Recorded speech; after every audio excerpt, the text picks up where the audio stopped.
사실 서울시 의회가 의원이 모두 111분 있거든요. 네. 간단하게 얘기하면 인구 10만 명당 선출직 공직자 1명 정도를 뽑는 거예요. 그러니까 이제 우리가 1000만 서울시니까 그럼 100명 있을 거잖아요. 네, 지역구 그렇죠. 의원으로. 그런데 이제 비례대표로 또 의원들이 있어서 그래서 네네. 우리 지금 현재 111명 이렇게 되어 있습니다. 그러니까 서울시의원이라는 자리가 10만 명 정도의 서울 시민을 대표 대리하고 있는 선출직 공직자구나 이렇게 이해하시면 되는데 네. 서울시 의회가 뭐 정말 많은 사건들이 있었는데 그 중에 이제 크게 이제 국민의힘의 역할에 따라서 가슴이 많이 아팠던 중요한 사건 3가지 정도를 네. 모아왔고요. 네네. 예를 들어서 우리 다 아시는 거죠. 3가지 하면 바로 아마 공감 많으실 텐데 첫 번째 TBS, 네. 우리 TBS 미디어 재단 우리가 아끼고 사랑했던 이게 33년 된 채널이거든요. 맞아요. 그래서 TBS 방송국을 이제 문을 닫게 된 그동안의 아픈 과정에 대해서 말씀을 드리고 두 번째로 이제 참 말씀을 드릴 때마다 좀 현실인가 싶은데 학생 인권 조례가 현재 폐지됐거든요. 네. 예. 아니 학생 인권을 더 강화하고 확대해도 모자랄 것 같은데 그쵸. 네. 학생 인권 조례라고 어렵게 만들어 놓은 이게 거의 UN 인권 협약에 준용되는 맞습니다. 정말 이제 기본적인 상식적 수준의 네. 인권에 대한 이제 기준을 세운 건데 그걸 지금 폐지했다라는 게 좀 놀라운 일이죠. 그리고 세 번째로 이제 제일 최근에 저희가 지금 대선을 앞두고 와 작년 12월 3일 이 말도 안 되는 비상계엄 내란을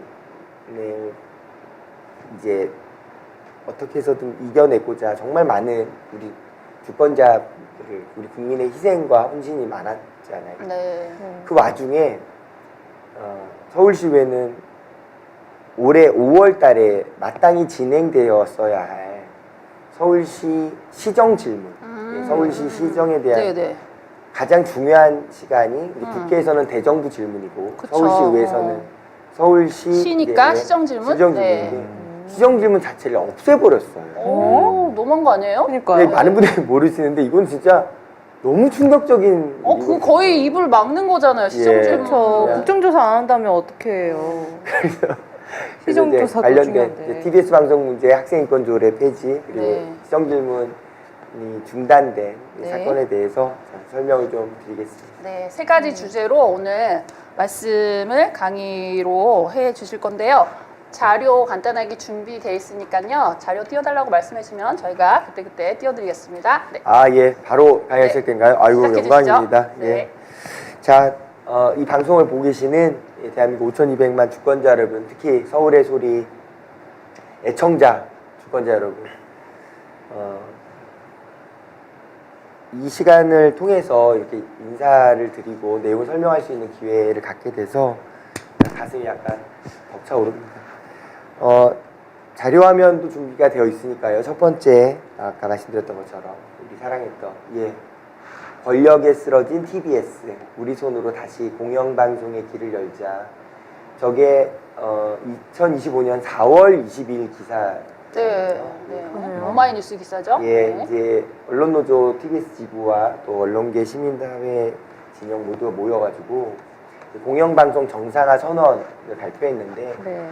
그 시기를 보면 아시겠지만 저때 이미 그러니까 TBS 방송국은 이미 월급을 주지 못하고 있는 상태로 모든 이제 막 정말 대다수의 국민의 관심 속에서 뭐 문 닫나 보다 이렇게 그냥 잊혀진 줄 알았던 상황에서 그래도 힘을 내서 그러지 않다. 우리 끝까지 공영방송의 길을 우리 포기하지 않겠다. 지금 벌써 6개월이 넘는 시간 동안 월급 한 푼도 없이 무급으로. 무급으로 지금 거의 이제 수십 명의 예, 임직원들이 원래 한 400여 명 임직원분들이었거든요. 네. 다 정리되고 떠나고 와. 해고되고 하면서 지금 이제 수십 명 그래도 지금 끝까지 남아서 네. 이 공영방송의 의지를 불태우고 있습니다. 자, 이 얘기를 어떻게 가장 간단 명료하게 이야기할 수 있을까 고민이 많았는데요. 자, TBS 방송국은 그냥 이렇게 생각하시는 분들이 있거든요. 교통방송 아닙니까? 예. 교통방송 아닙니다. 예, 교통방송, 그러니까 이제 TBS 방송국이 없어져도 아무 문제가 없다. 이렇게 말씀하시는 분들의 제일 첫 번째 얘기가 요즘 이 유튜브 세상에 교통방송을 대관절 누가 듣습니까? 내비게이션도 있고 유튜브도 있고 스마트폰 볼거리가 천지 삐까리인 이 시대에 네. 누가 요즘 교통방송을 라디오로 듣습니까? 이렇게 주장을 펼치시는데요. 네. 그 얘기는 방송을 전혀 들어보지 않으신 거예요. 맞아요. 예. 네. 그러니까 예전에 이름이 교통방송이었는데 그게 TBS 미디어 재단으로 네. 이름이 바뀐 거죠. TBS 네, 네. 방송국으로. 우리가 김현정의 뉴스쇼 네. 이런 유명한 프로가 있는 것처럼 기독교 방송이라는 채널이 있지만 기독교 방송이라고 해서 하나님의 나라 복음만 아니죠. 전파하는 게 아니죠. 아니거든요. 시사방송 그렇죠. 하잖아요. 맞습니다. 네. 종합방송 편성권을 갖고 있는 종합방송국 채널이기 때문에 네. 그런 김현정 뉴스쇼도 있을 수 있는 거고요. 네, 그렇게 우리가 방송법상 공영방송법 방송 환경에서 종합방송권이라는 권한이 매우 커요.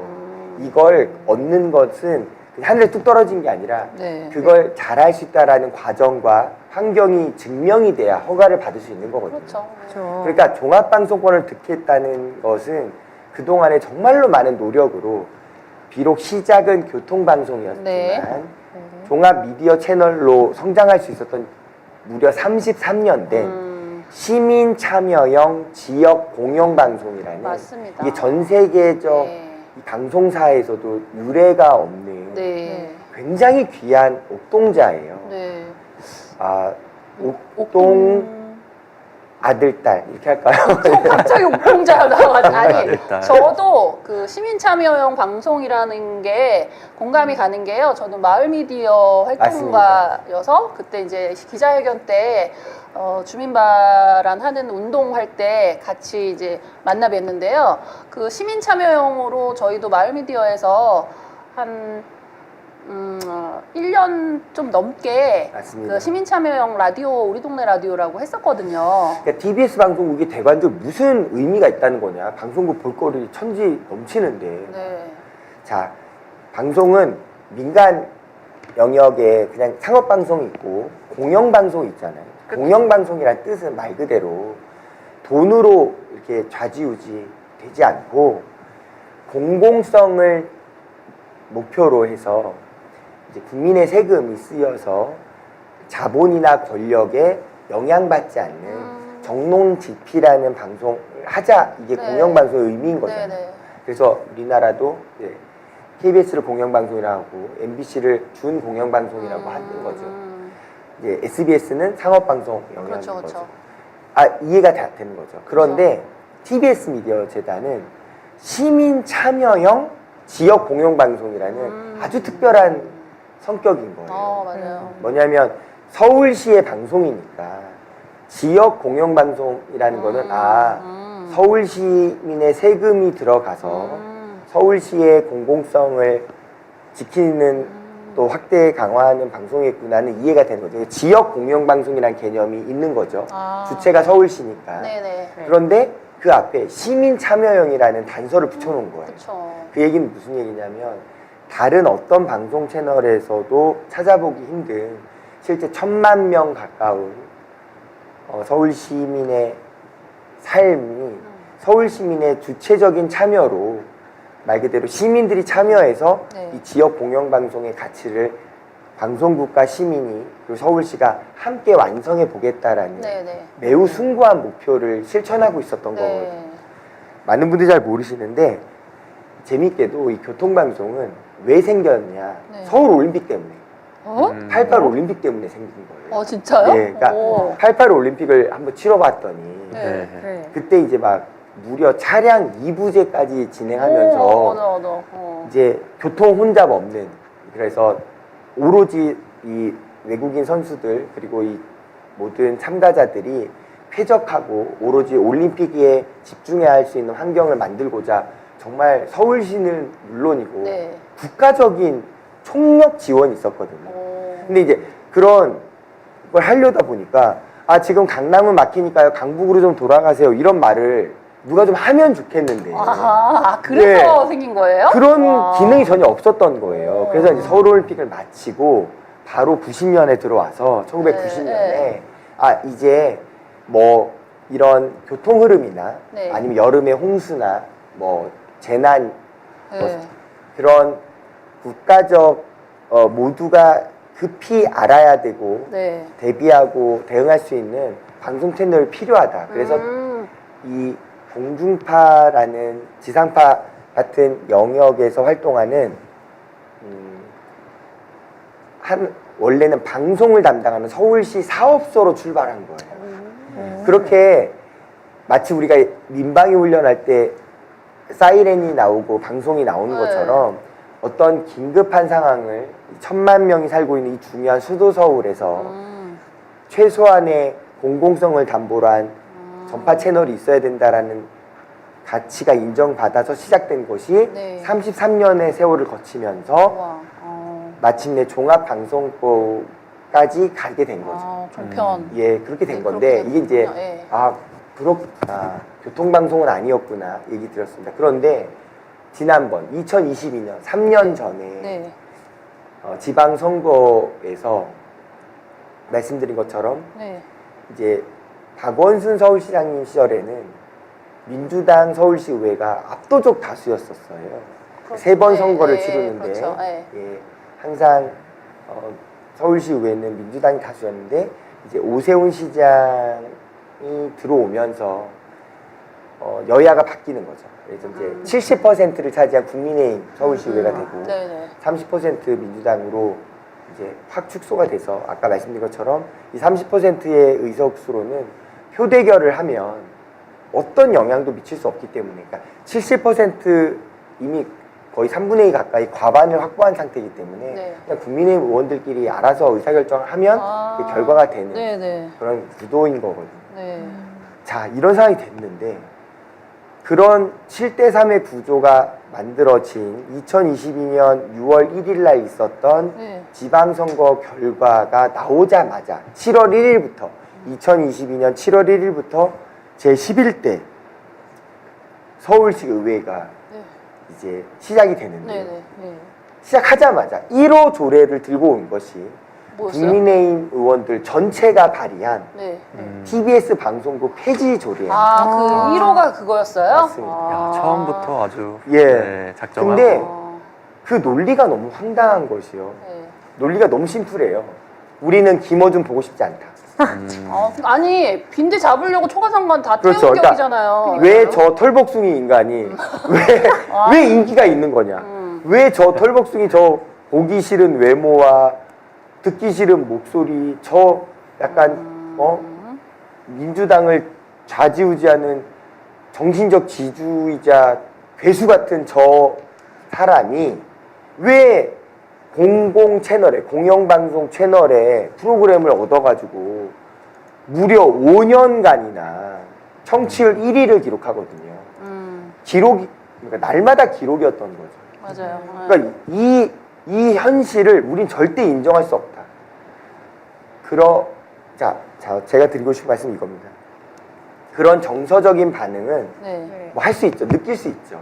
뭐 누구나 미워할 수도 있고 아니 도대체 아무도 듣지도 않는 TBS라는 그냥 우리는 교통방송으로만 알고 있는 이런 표현은 매우 거슬립니다만 듣보잡 채널에서 아니 어떻게 아침 출근 시간대 5년 연속으로 청취율 1위를 네. 그 수많은 쟁쟁한 방송국 프로그램을 다 제치고 이게 말이 되냐? 그거는 이게 시민이 다 청취를 그렇죠. 했다는 거잖아요. 그러니까요. 네. 그 국민의힘 시의원분들은 그렇게 느낄 수는 있는데 네. 어떤 논리를 들고 오면서 이 방송국을 날려버렸냐면 네. 우리가 다수당이 된 것은 시민들이 TBS 방송국을 날려도 된다라고 허가한 거다. 말도 안 되는 논리. 아니, 실제로 그렇게 말을 했어요? 실제로 그렇게 말을 했어요. 야. 미친 거 아니에요? 저 이제 보고도 미쳤다 미쳤어. 보고도 약간 이게 한국어인가 싶었는데요. 아니 도대체 무슨 근거로 의회가 방송국 33년이나 된 시민참여 지역공영방송 이런 소중한 가치를 없앨 수 있습니까? 라고 질문했을 거 아니에요. 네. 우리가 증거다. 우리가 국민의힘이 다수당, 서울시의 다수당이 된 것은 이미 우리가 공약 때, 이미 선거 때도 방송국 없애겠다, 없애야 된다 많이 얘기를 했고 네. 우리가 다수당이 됐다라는 건 그걸 허락받은 거다. 네. 우린 그렇게 해석하고 있다. 정말로 그렇게 예, 말씀을 하시는 거예요. 그러면서 정말로 방송국을 날렸단 말이에요. 야. 그런데 저는 진짜 이 말씀을 드리고 싶었어요. 재밌는 건 작년 4월 22년이 지방선거였고 24년 4월이 국회의원을 뽑는 총선이었죠. 그렇죠. 총선 때 네. 결과가 어떻게 나왔죠? 국민의 300석 전체 의석 중에 네. 국민의힘 전국 108석이고 네. 서울만 따지면 그냥 민주당 싹쓸이에 네, 가까웠잖아요. 그렇죠. 네. 강남 3구와 몇몇 빼고? 군데를 네. 빼고는. 네. 그러면 똑같은 논리로 아 그러네요. 민주당 국회의원이 서울시에서 거의 싹쓸이로 당선이 된 것은 TBS 방송국 폐지가 잘못됐다라는 걸 시민들이 동의해 준 거 아닙니까라는 논리. 똑같은 논리죠. 그렇게 를 하면 말하면. 뭐라고 말을 하겠어요. 그러니까 이 논리의 가장 큰 폐해가 뭐냐? 정치의 논리를 네. 방송의 논리랑 붙여버렸다는 거예요. 음. 방송은 방송법상 그리고 시민의 삶과 정서와 붙어 있는 방송의 논리와 구조가 있는 거죠. 네. 그것을 선거라는 결과랑 매칭시켜서 우리가 다수당이 됐으니 방송국 하나 없애도 돼. 네. 이런 발상은 있을 수 없는 일인 거죠. 그야말로 이 방송법이 왜 중요한 거냐면 방송이란 것은 일종의 공공재인데 그렇죠. 이 공공재가 힘이 있는 사람, 돈이 많거나 권력 있는 사람이 이 공공재를 자기 마음껏 쓸 수 있는 구조가 당연한 거야 라고 인정해버리면 그것이야말로 바로 독재국가잖아요. 방송 같은 공공재야말로 힘 있는 사람, 돈이 네. 많은 사람 이런 사람들이 영향을 미치지 않도록 법적, 제도적으로 환경을 구축해 주는 것이 매우 중요하다는 겁니다. 왜 그러냐? 민주주의 3권 분립에서 제4부 권력을 언론이라고 말할 만큼 이 언론이란 건 우리 국민의 삶의 공기와 같은 너무나 중요한 어떤 의사결정의 네. 기준이 되는 거잖아요. 맞습니다. 그것을 정치 논리로 오염시키는 순간 이것은 여야를 떠나서 하지 말아야 될 일을 한 거거든요. 맞습니다. 그렇죠. 그것이 지금 이 TBS 방송국을 지금 아까 자료화면에서 봤던 것처럼 네. 이 공영방송의 가치를 지키고 수호하고 네. 다시 회복하겠다라고 네. 다시금 남아있는 사람들이 네.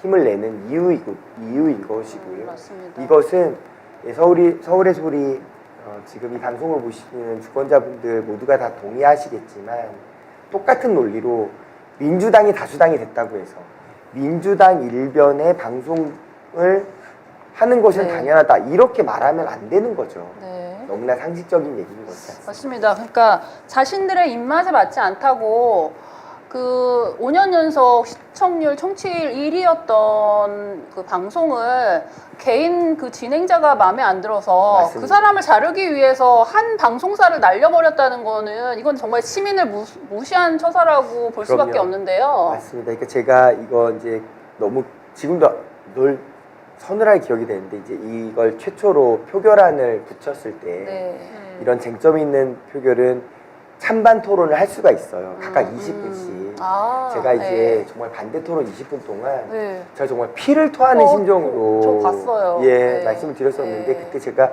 뭐라고 호소드렸냐면 그때 이제 국민의힘의 논리는 김어준 방송 진행자의 편향이 너무 심하고 뭐 가짜 뉴스도 많이 만들었고 팩트도 아닌 것들 많이 했고 뭐 욕설도 했고 그래서 방송 시정 명령도 제일 많이 받았고 막 이런 문제가 있고 네. 그러기 때문에 마땅히 폐지돼야 된다 이렇게 논리를 피셨거든요. 네. 저는 자 그런 지적한 잘못이 자 100% 다 맞는 사실이라고 인정하자. 네. 인정한다 하더라도 마치 비유하자면 무단횡단한 사람한테 10년 징역형을 때린 거와 같은 선고라는 거예요. 그러네요. 네. 모두가 다 각자의 행동과 역할에 대한 책임이 다 네. 관계로 설정되어 있잖아요. 방송국에서 이를테면 어떤 편향적인 발언이 있었다, 계속 편향성이 있다 같은 지적 네. 능히 할 수 있습니다. 그러면 그런 지적에 대해서 방송이라는 환경 안에서 얼마든지 정할 수 있거든요. 그렇죠. 조정할 수 그 있고, 부분만 조정하면 조정할 되는 수 있고 거죠. 맞춰갈 수 네. 있는 것이 방송이라는 고유한 특성인데 맞습니다. 내가 그냥 꼴배기가 싫어. 네. 보기 싫은 애한테 너 이거 왜 이렇게 더러운 옷을 입고 나왔어? 그러니까 넌 해고야. 네. 이것도 충격적인 건데 아니 생각해보니까 네가 이 방송국이 있다는 것 자체가 우리에게는 모욕이야. 그냥 방송국을 없애버리겠어.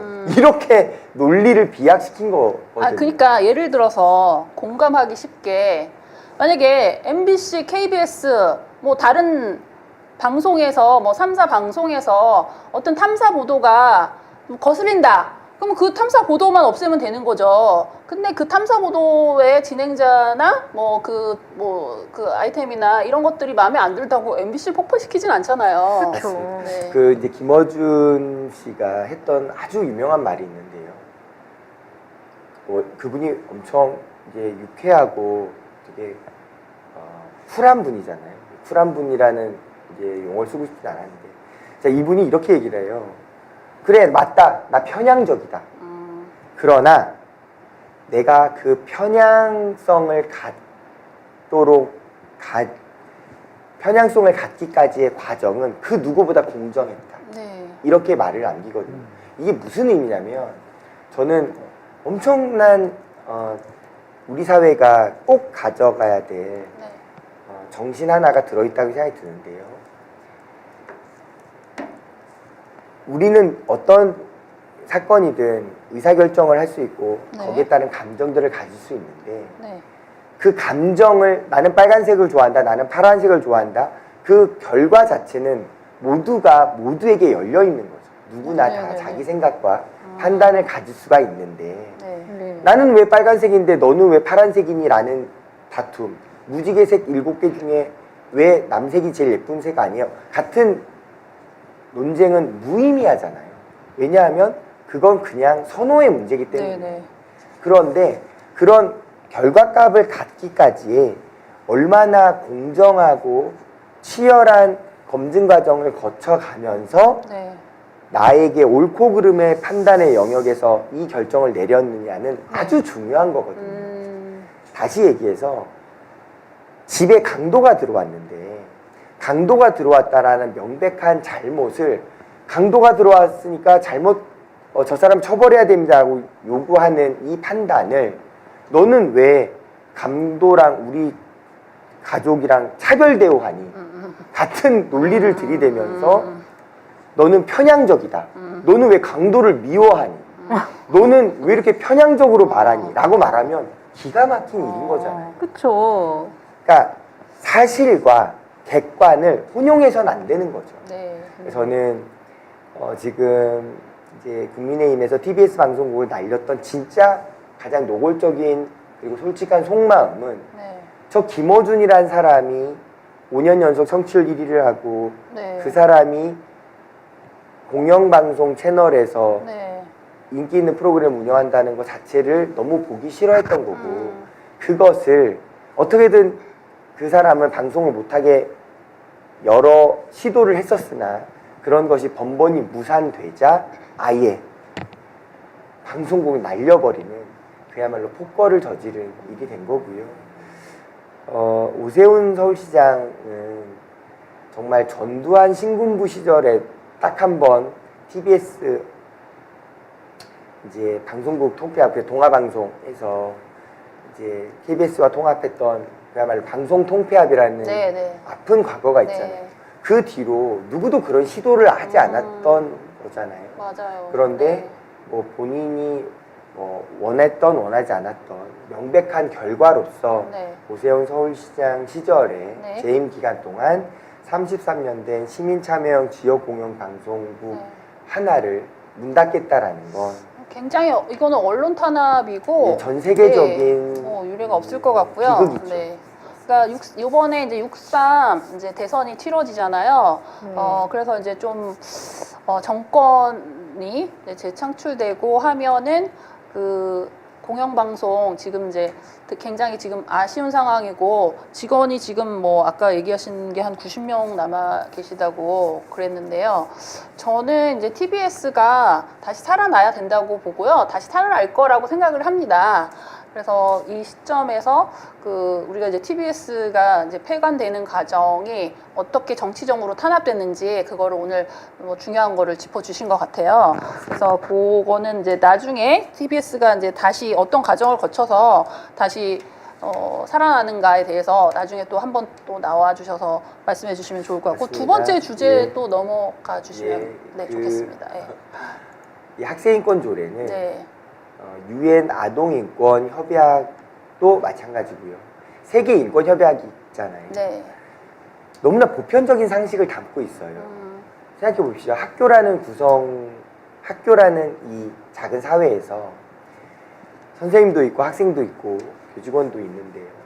이런 학생 사회에서 당연히 지금까지 우리가 실제로 겪어왔고 객관적으로 존재하는 현실로 학생의 인권이 가장 무시되기 일쑤였고 보호되지 않았던 인권이었죠. 네, 왜냐하면 과거에, 어리고 네. 뭐 약하고 잘 모른다는 이유들로 어른들의 세계니까 네. 학생인권 조례가 담고 있는 생각은 너무나 상식적이에요. 학생은 하나의 개인 인격체로서 존중받아야 될 대상이고 네. 학생이 피부 색깔이든 뭐 성별이든 종교든 성적 지향이든 어떤 거라도 그 학생을 인격적인 존재에서 차별 대우할 근거로 쓰일 수 없다라는 건 네. 지금 현재 민주사회를 살고 있는 지금 이 시대 정신을 생각해 본다면 네. 학생인권조례라는 말에 앞에 학생이란 말을 잠깐 가린다 해도 너무나 당연한 말들인 거죠. 그렇죠. 도대체 우리가 네.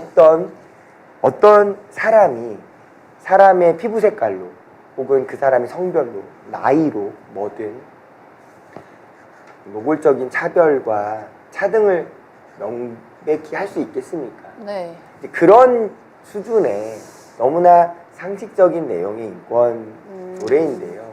이걸 이제 일부 개신교의 세력의 목소리도 영향을 많이 영향을 미쳤나요? 많이 네. 미쳤고 이 기본적인 기준이 느닷없이 학생인권 조례가 동성애를 옹호하고 조장한다라는 논리로 뜬금없는 이런 논리가 예, 또 있나요? 갑자기 네.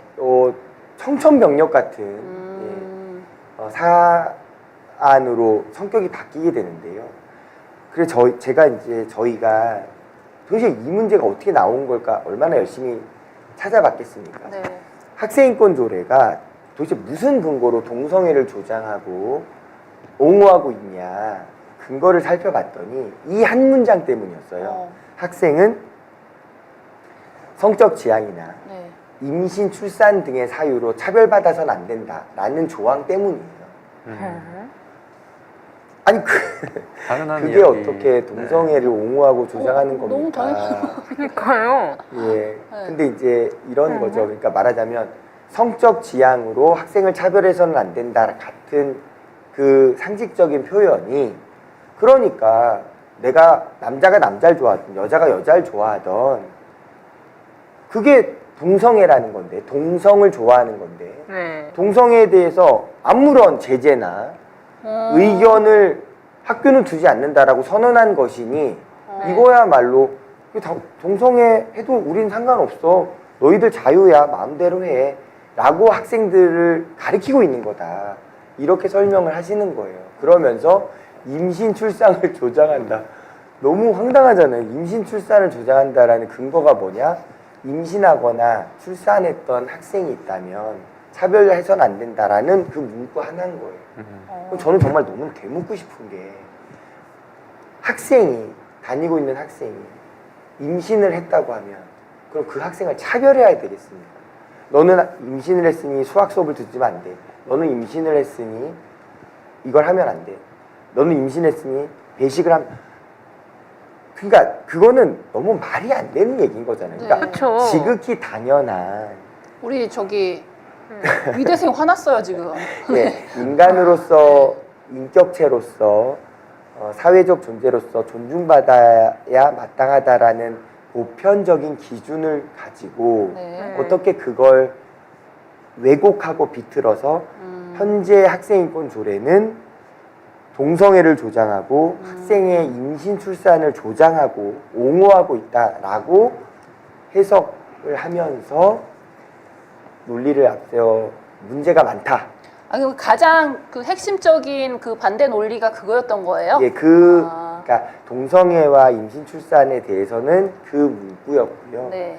학생인권 조례를 이제 오해하시는 분들이 학생인권 조례 때문에 네. 학생이 왕이라고 인정을 하고 그래서 어떤 선생도 어떻게든 학생을 터치하지 못하고 네. 관리도 안 되고 뭐라고 훈계도 못하고 이건 그냥 학생이 왕이라고 선언한 거 아닐까 이렇게 오해하시는 분들이 있어요. 그래서 교사의 권위 하락이 좀 문제된다. 해서? 그렇게 네. 하는 거죠. 그런데 명백하게 정말 저는 왜 그렇게 슬프게 오독하시는지 잘 이해를 못하겠는데 네. 학생인권 조례에 명백히 쓰여 있어요. 네.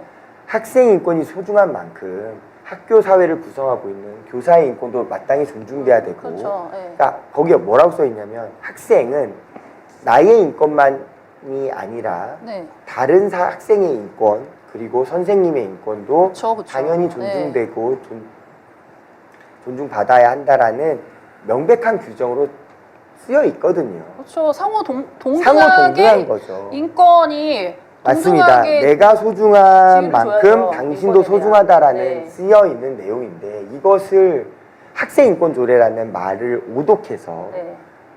선생의 권위,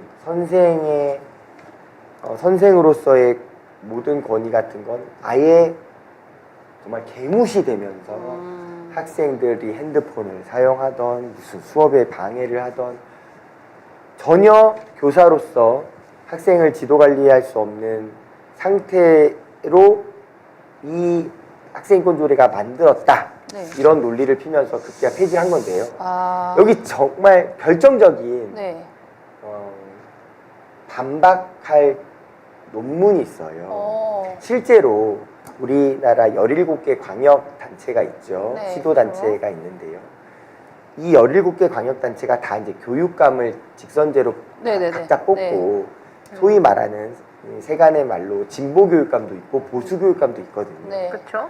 그런데 그러니까 당연히 학생인권 조례가 서울시에 있는 학생인권 조례를 말하고 있잖아요. 우리는 네네. 네. 각 시도 광역자치단체별로 학생인권 조례가 있는 지역도 있고 없는 지역도 있어요. 왜냐하면 진보 교육감, 보수 교육감이 다른 것처럼 선택의 문제인 거거든요. 그러면 어떤 논문으로 사실이 증명되어 있냐?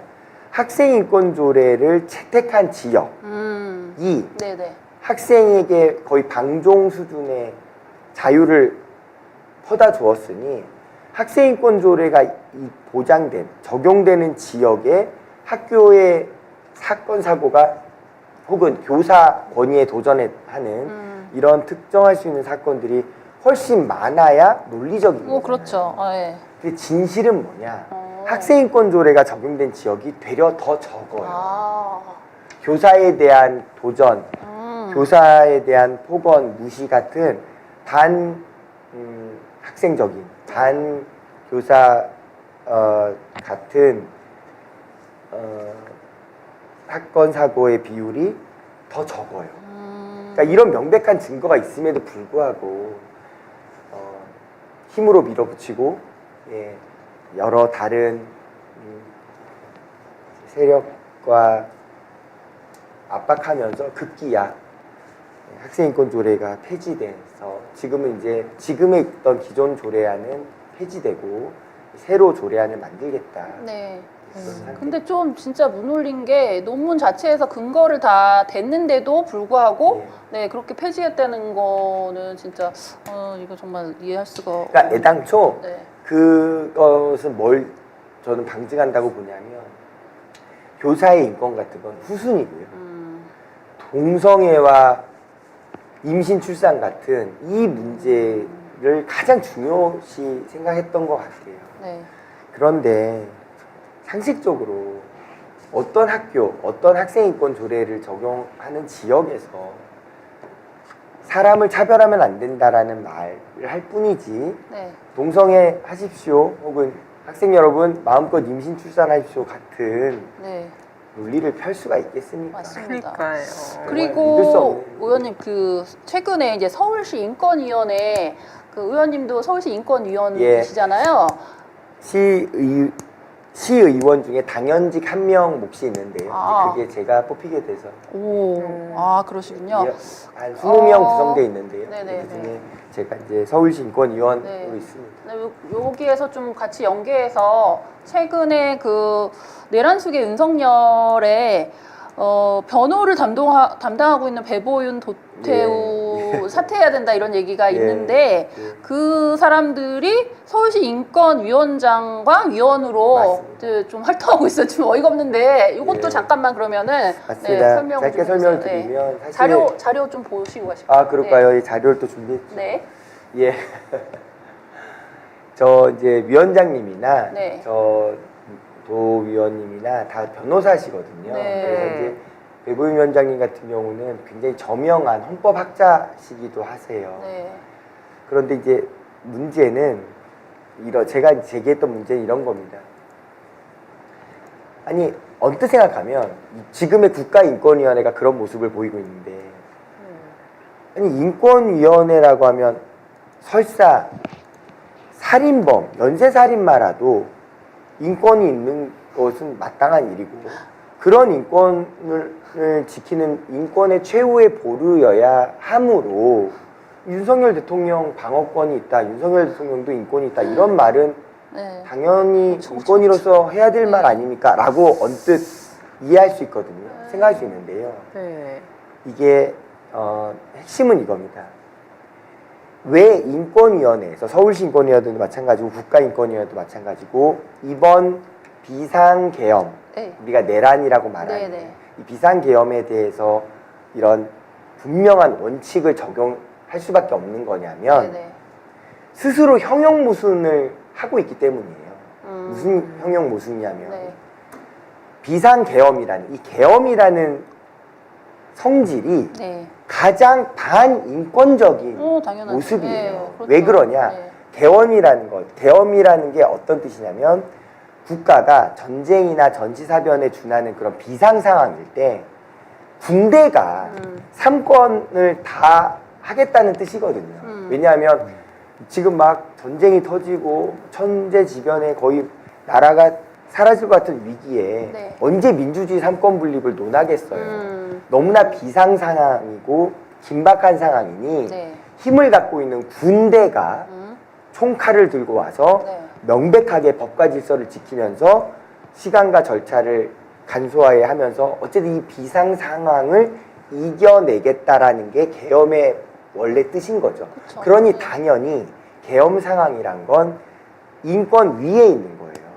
자유로운 인권들이 보장될 수 없는 거죠. 지금 천재지변에 전쟁이 터졌는데 네네. 그쵸. 어떻게 인권이라는 측면이 강조될 수가 있겠어요. 네. 그러니까요. 그러니까 비상계엄, 계엄을 선언했다라는 뜻은 이미 그 상황은 인권 따위는 중요하지 않다. 이 비상 상황을 타개하는 게 중요하다라고 국가가 선언한 거예요. 결정한 거거든요. 그러니까 국가인권위원회, 서울시 인권위원회가 다른 모든 것은 다 인권의 보편적인 가치를 지켜야 하지만 절대 하지 말아야 될 것은 인권위원회가 가장 반인권적인 행위의 최정점인 계엄이라는 것을 옹호해서는 네. 더군다나 이 계엄이 합법적이고 합리적인 계엄이라면 당연히 동의할 수 있는 거죠. 위기를 극복해야 되는 게 중요하니까. 근데 지금 작년 12월 3일 비상계엄은 말 그대로 내란이었잖아요. 그렇죠. 전쟁 상황도 아니고 천재지변의 비상 상황도 아닌데 네. 오로지 국회를 반국가 세력이라고 판단해서 국회의원들을 잡아가두는 명백한 내란을 저질러서 지금 헌법재판소에서 내란이라고 하는 판단하에 대통령 탄핵을 8대0 만장일치로 결정했다는 증거를 얻은 거잖아요. 네. 즉 국가인권위원회는 와 서울시 인권위원회는 적어도 이 계엄이라는 행위에 대해서는 추상과 같은 처벌과 판단의 입장에 동참해야 되는 거예요. 네, 맞습니다. 왜요? 가장 반인권적인 행위이기 때문에. 그런데 지금 모습은 가장 인권의 최후의 보루를 지켜야 할 인권위원회, 인권위원장과 인권위원이 가장 반인권적인 행위인 계엄, 네. 그것을 지시하고 만든 내란숙의 윤석열의 변호를 하고 있다라는 네. 것은 말 그대로 형용 모순인 거죠. 아, 그래서 그걸 지적한 모순이다. 거예요. 그러니까 네. 뭐냐면 두 분의 고매한 인격과 훌륭한 능력의 변호사님은 출중하신 변호사이므로 개인의 자유로 얼마든지 누구라도 변호할 수 있다. 그게 내란 수계라도 그래 변호하실 수 있다. 네네. 다만 그것은 변호사로서의 영역인 거고 그러니까 인권위원장이라는 공공의 자리, 네. 네. 인권위원회 위원이라는 공공의 자리는 내려놓고 변호사로서 그 일을 하시는 것이 타당하다라는 상식적인 반론이었던 거죠. 네. 그런데 지금 이 시대는 믿기 어렵게도 국가인권위원회가 이번에 세계국가인권연합기구에서 이번 비상계엄 때 네네네네. 대한민국 국가인권위원회는 네. 어떤 대응을 하셨습니까? 라고 질의를 질의를 했는데 우리 정부의 대한민국 국가인권위원회 답변이 네, 뭐라고 했어요? 윤석열 대통령의 방어권을 보장하게 만들었다. 어이없어요. 이 얼마나 훌륭한 인권위원회.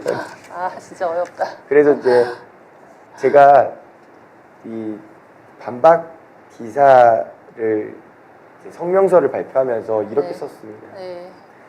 윤석열 대통령의 방어권을 보장하는 것이 인권위원회가 마땅히 해야 될 일이라는 인권위원회의 인권이라는 말은 과연 한국어입니까? 네, 대간절 과연 한국어입니까?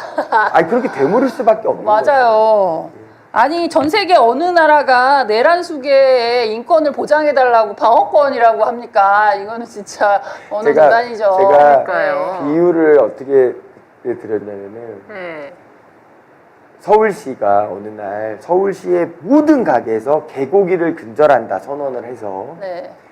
서울시 개고기 철폐위원회를 만들어서 제가 개고기 철폐위원회 위원장을 맡았는데 저는 버젓이 개고기 가게를 서울에서 가장 크게 하고 운영하고 있는데. 있는 거예요. 아. 그러니까 저는 마음껏 개고기를 팔고 있는데 저의 공적 지위는 서울시가 인정한 선출한 서울시 개고기 방지위원회 위원장이라고 하면 어떤 에이, 분들이 말이 안 되죠. 말이 받아들이겠습니까? 안 되죠. 지금 그런 상황인 네. 거거든요. 네. 그렇습니다. 아, 굉장히 여쭤본 없는데요. 댓글 잠깐 소개시켜 드릴까요? 네네. 댓글 좀 달렸는데요. 네. 우선 홍익인간님께서 오세훈의 이제 박원순 시장님의 성과 지우기였고 지금도 하고 있다. 그저 김어준 때문만은 아니었을 것이다라고 또 이야기를 해주셨고요. 네. 또 이제 꿈동산님께서는 서울의 소리 국을 계속 압박해서 경제 창출을 위해서 노력해 주세요. 서울의 소리에 이제 경제를 좀 살렸으면 하시는 마음에서 말씀해 주셨던 것 같고요. 네. 또 이 정도로 소개해 네, 이 드리면 정도로 될 것 하고 같습니다. 이제 마지막 주제 하나 2025년 5월 시정질문 중지. 맞습니다. 이거는 의원님 한 10분 정도. 아닙니다. 네. 이거는 너무 그냥 짧게 네. 얘기하면 됩니다. 그러니까 저는 지금 이제 이 과거 퇴행적인 말도 안 되는 말이 안 되는 반민주적이고 네. 반인권적인 일련의 일들이 서울시에서 정말 계속 벌어졌던 거잖아요. 네. 그렇죠. 근데 이제 급기야 네.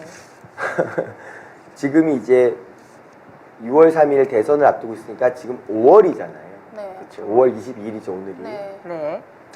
이 국회도 그렇고 서울시도 그렇고 의회는 정례회의가 있고 임시위가 그쵸. 있거든요. 네. 이게 다 회기가 약속되어 있어요. 그쵸. 그래서 서울시 경우는 보장되어 있는 시정 질문이 네. 1년에 5달 가능합니다. 5달 그러니까 시정 질문을 할 수 있는 달이 12개월 중에 12달 중에 5달 5달만. 네. 예, 5달에 딱 보장되어 있어요. 네. 그게 올해 지금인 5월이었거든요. 어. 그러니까 5월 달에 시정 질문을 할 수가 있는데 이 5월 달 시정 질문을 앞두고 여러 중요한 사건들이 터졌던 거예요. 생겼던 거예요. 이제 명태균 게이트 사건. 예, 이게 지금 이제 서울시장의 선거가 부정한 결과였다. 뭐 이제 많은 논란들이 있지 않습니까? 그렇죠, 그렇죠. 네. 굉장히 여론조사. 중요한 네. 예, 여론조사 대납을 무료로 한 것은 거의 뭐 선거법 위반을 넘어서서 아주 심각한 문제죠. 근데 이제 명태균 게이트와 함께 너무나 참 참담하게도 싱크홀이 느닷없이 막 네. 최근에 땅이 이제 서울시에서 꺼지면서, 싱크홀이 예. 대단히 많이 나오고 저는 있잖아요. 이번에 제가 시정 5분 발언을 통해서도 정말 명복을 빌면서 정말 통탄했었는데요. 이번에 그 명일동에서 네. 갑자기 일어났던 맞습니다. 싱크홀 예. 사고에 안타까운 희생자가 네. 계시지 않았습니까? 네. 이분이 30대 남성분인데 아. 실질적인 가장 역할을 하시는 분이었어요. 원래 광고계 일을 하던 주업이 있고 열심히 사시는 분이라 네. 부업으로 배달도 하고 하셨던 요즘 분이거든요. 그런 분들 많잖아요. 예. 그러니까 이제 그 어머니 아버지 어려워진 환경을 본인이 아들로서 네. 맡는다고 아이고. 실질적인 이제 아프신 부모님들을 대신해서 실질적인 가장 역할을 하면서 그렇게만 네. 그토록 열심히 사시던 분이었거든요.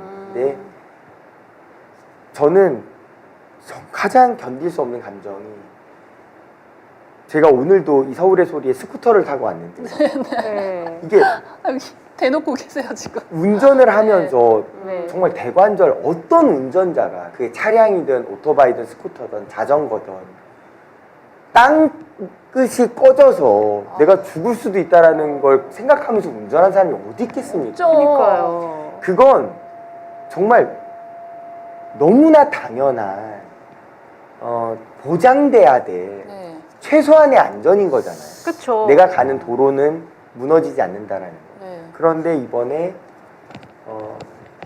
느닷없이 싱크홀이 터졌고 사고 무너진 싱크홀로부터 무려 50m나 더 간 지점에서야 발견이 되셔서 아, 이제 세상을 떠나시게 됐는데 오세훈 시장님께서 네. 이제 저희 서울시의원들의 여러 장례식장에 정말 자주 오세요. 그렇게 각별하게 서울시의원들을 챙기거든요.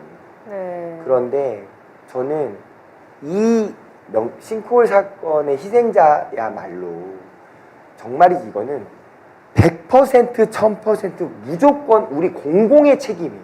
당연하죠. 이분은 죄가 전혀 없어요. 무슨 죄가 그러니까요. 이분이 있어요. 음주운전을 한 네. 것도 아니고 가지 말라고 한 길을 간 것도 아니고 무단횡단을 한 것도 아니고 이분은 그저 열심히 사셨을 뿐이거든요. 근데 그냥 우리 공공의 잘못, 그게 뭐 국가의 잘못이든 서울시의 잘못이든 어쨌든 우리 사회, 우리 공공의 잘못으로 땅이 꺼져서 네. 우리 돌아가셨단 말이에요.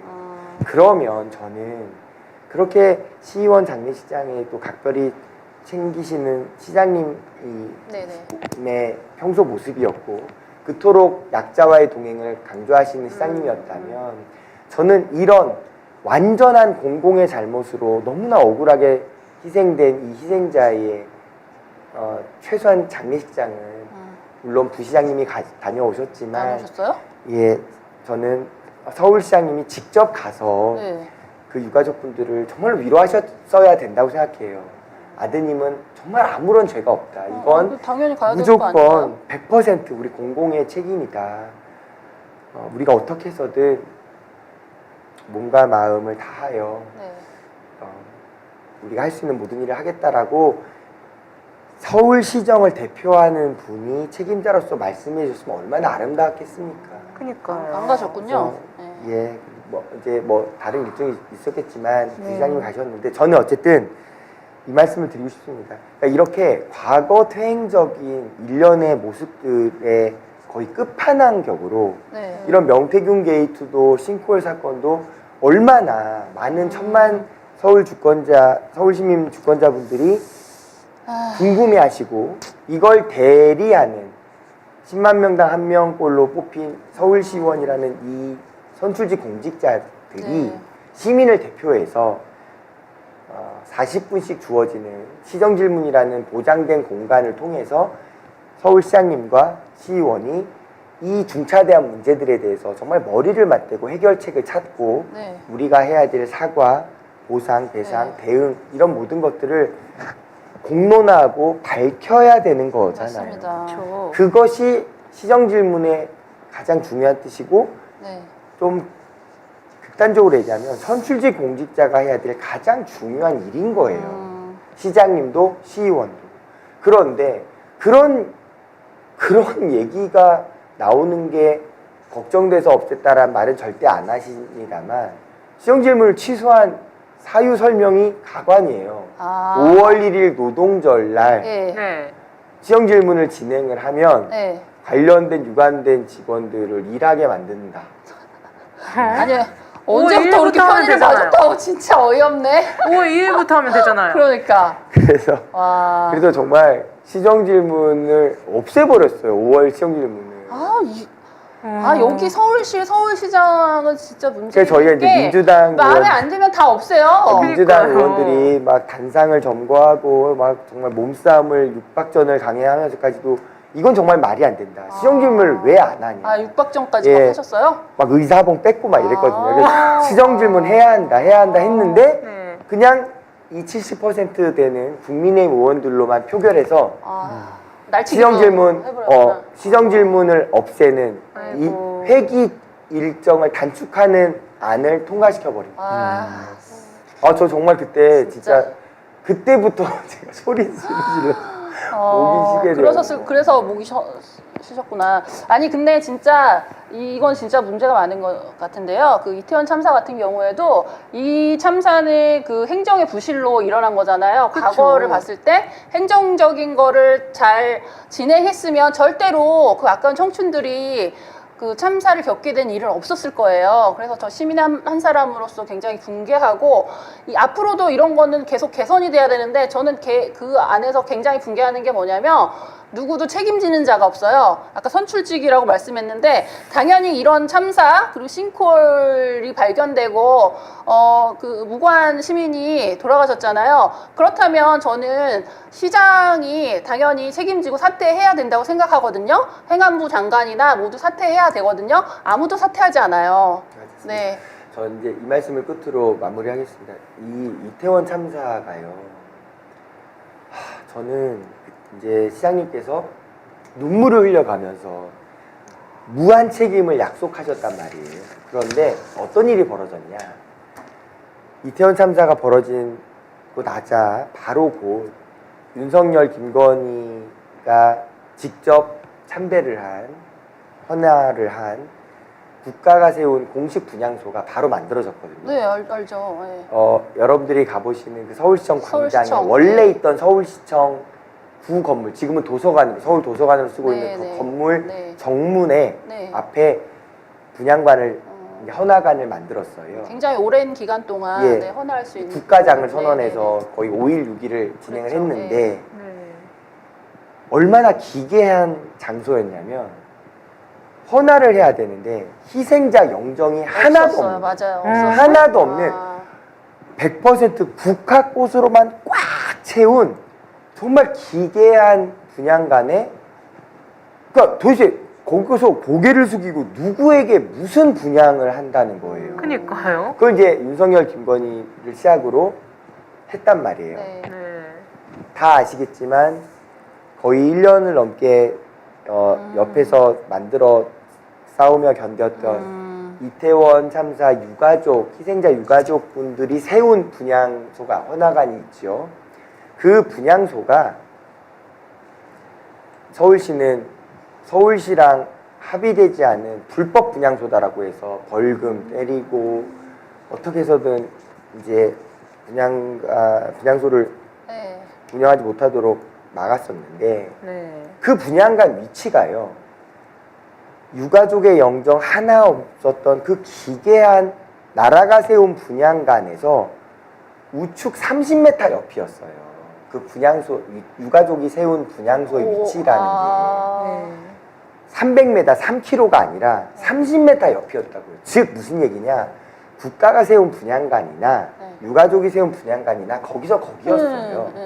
오히려 통행의 방해를 따지면 국가가 세운 분양간이 훨씬 더 통행을 방해되는 거죠. 서울시청 가는 광장의 한복판이었습니다. 네. 그런데 이 말씀을 드리고 싶은 거예요.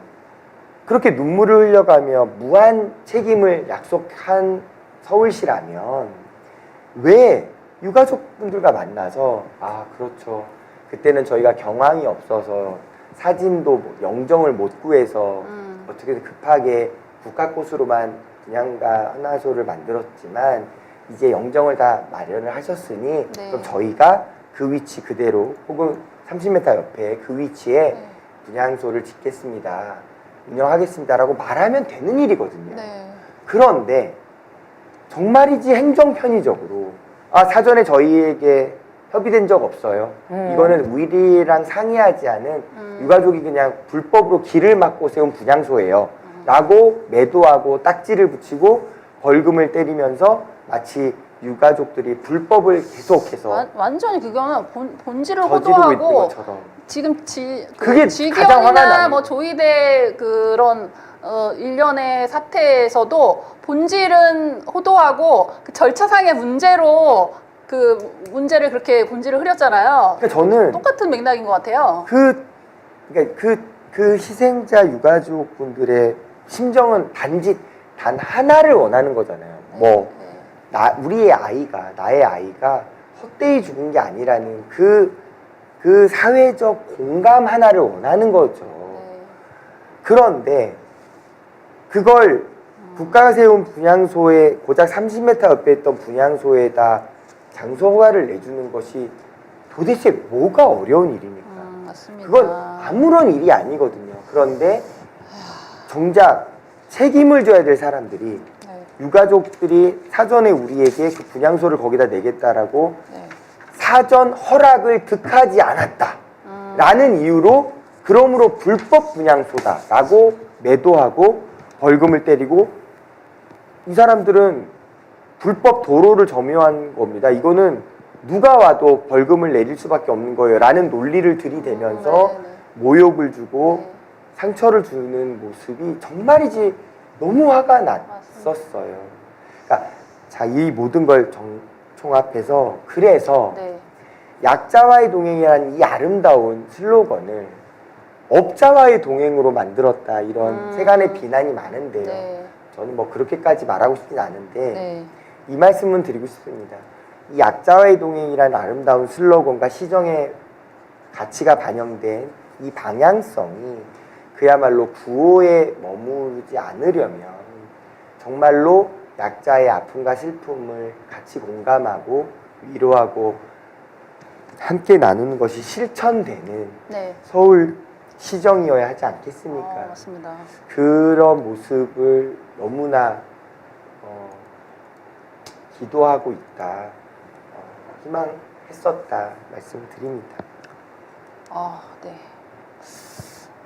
뭐 어려운 시간 내주시고 또 정말 중요한 그런 말씀을 해주셨던 것 같아요. 우리 2030 세대 우리 박유진 의원님 나와서 강의해 주셨는데 오늘 좀 소감 간단하게 듣고 좀 보내드릴까요? 네. 네네. 어떠셨나요, 그러시죠. 송 오빠는? 저는 서울시 의회가 이렇게 이런 활동이라고 하면 좀 그렇지만 이런 악행들을 해온 걸 사실 몰랐었거든요. 얼핏 듣기만 했었는데 몰랐죠. 예. 오늘 좀 잘 상세하게 듣고 그 과정을 들으니까 더 와닿았던 것 같고 저도 이제 시민의 한 사람으로서 이제 분노가 더 끌어오르는 그런 시간이었습니다. 네. 네. 맞습니다. 또 미친 대학생 미대생. 저는 네. 왜 웃으세요? 살아있는 비둘기가 말을 하고 있어요. 잊고 있었는데 갑자기 비둘기가 옆에 아직 계속 있었어. 아, 네. 네, 말씀해 주세요. 아니 네. 서울시 의회에 국민의힘 의원들이 많은 건 알고 있었는데 네. 정말 생각보다 더 많은 걸 한 거를 이제 알았고 그리고 얘네들의 논리법은 어디서 배워온 건지 모르겠지만 정말 기적의 논리법을 쓰고 있다는 게 다시금 와닿았습니다. 기적의 논리법이다. 아니 그렇잖아요.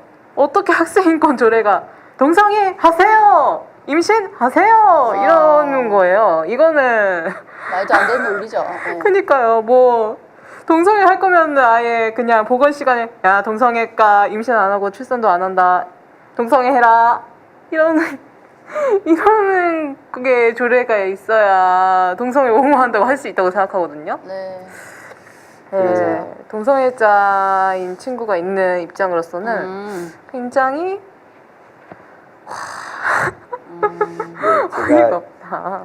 뭐 이제 오늘 설명을 드리면서 네. 혹 제가 이제 평정심을 잃고 네. 흥분한 모습이 있었다면 사과드리고요. 아유, 그 다행입니다. 이제 지금 서울시 네. 의회가 제 11대 서울시 의회인데요. 아, 이제 11대. 임기가 네. 4년이니까 네. 11대 하면 44년 된 그렇구나 오. 이렇게 지방자치가 실현된 지 예. 그랬나 이런 생각을 네. 하실 법하죠. 네.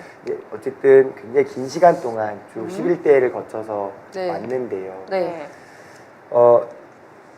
지금 저희가 설명한 것처럼 나쁜 일만 있었냐 아니면 국민의힘이 오로지 잘못한 일만 있겠냐 그렇진 않겠죠. 당연히 잘한 일도 많고 박수받은 일도 많고 여야가 모두 노력해서 잘 만들어 온 일도 있고 오세훈 시장도 열심히 노력하고 잘한 일들도 당연히 있지요. 네. 그런데 이제 오늘 이 시간에 우리가 굳이 이렇게 이런 참 슬프고 가슴 아픈 이야기를 구체적으로 다룬 이유는 네. 좋은 게 좋다고 해서 구체적으로 어떻게 무엇이 잘못되는지를 이렇게 정확하게 따지고 살펴보지 않으면 잘 안 와닿아요. 모든 일들이. 네. 왜냐하면 시간은 흐르고 우리는 살아내고 있으니까. 그래서 우리가 그냥 그렇게 살게 되면 정작 우리는 큰 문제가 없을 수 있지만 정말로 우리에게 손을 내밀고 우리와 연결되고 공감되기를 바랬던 정말로 네, 네. 아픈 분들, 네. 상처받은 분들, 희생을 강요받았던 이런 분들과 저희가 마땅히 공동체적 연대와 공감, 공유 같이 만들어야 되는데 네, 네. 그런 우리의 기본적인 우리의 의무가 흔들릴까봐 네. 오늘 이렇게 좀 구체적으로 좀 깊이 살펴보았습니다. 네, 감사합니다. 오늘 서울시의회 박유진 의원님이 나와주셔서 TBS 방송국 폐지, 그리고 학생 인권 조례 폐지, 그리고 2025년 5월 시정 질문 중지된 것에 대한 그 논리적인 이야기를 유익한 강의로 알려주셨고요.